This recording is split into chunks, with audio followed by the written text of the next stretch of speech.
So this election has been won by Donald Trump. The Democrats are now in the process of completing what they started almost 5 years ago, which is the plan to stop him from being president of the United States by developing false charges of Russian collusion, continuing those as part of their struck insurance policy into a 4-year-long, 3 different investigations, $50 million process that went nowhere, that never had to happen. According to Brennan's letter to Obama, it was Hillary Clinton that developed that as a false charge in order to cover up her crimes with regard to her computer. So they went through all that. They did the whole Ukrainian thing against him, which now turns out, when you look at the Hunter Biden, Joe Biden computer, there was plenty of evidence that Joe Biden got a $14 million bribe in the Ukraine from Mykola Zlochevsky. In fact, that stuff's got to be pursued no matter what, win, lose, or draw. That's a bribery of a vice president of the United States on record, making that whole Ukrainian impeachment thing a complete farce. And now we're into phase 3 or 4, which is the plan they started developing months ago with this mail-in ballot thing, which is entirely unconstitutional.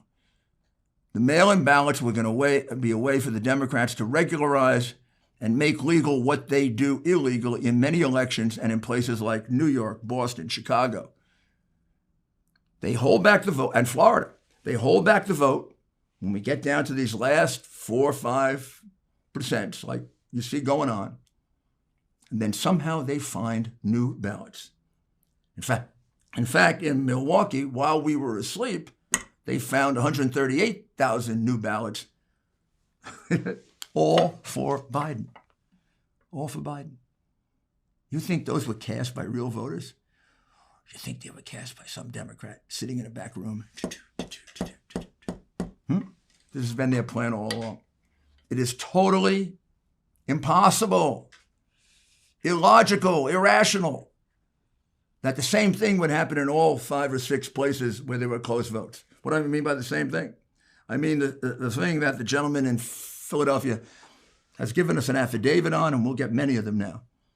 The man heading the delegation of Republicans that was supposed to observe the mail-in ballots was kept in a room for 21 hours where he had no ability to see the ballots. Explain that to you. That's been reversed now. We're going to still have to go to the Supreme Court with it because the damage has already been done. The end result of this, we've got similar conduct now, not allowing Republicans to observe the mail-in ballots. We've got it in Philadelphia. We've got it in Milwaukee. We've got it in Detroit. We've got it in Phoenix, Arizona, and we have it in both Las Vegas and Reno, as I told you. And those are all going to be pursued as part of separate and then long-term federal suits. Donald Trump won this election. The Democrats tried everything they could beforehand to stop him, including censorship. They couldn't. Now they've got one last chance, and that is what they're very good at, which is cheating on the vote count. But this time, this is a Republican Party and a president who fights for you because they want to take your vote away. They want the elites to determine our president. And we want the people of the United States to determine our president. And we will fight to make sure that your vote is counted and that your vote is not canceled out by an illegal vote. And we'll do whatever we have to do within the law to do that. That's because we have a president who cares about you.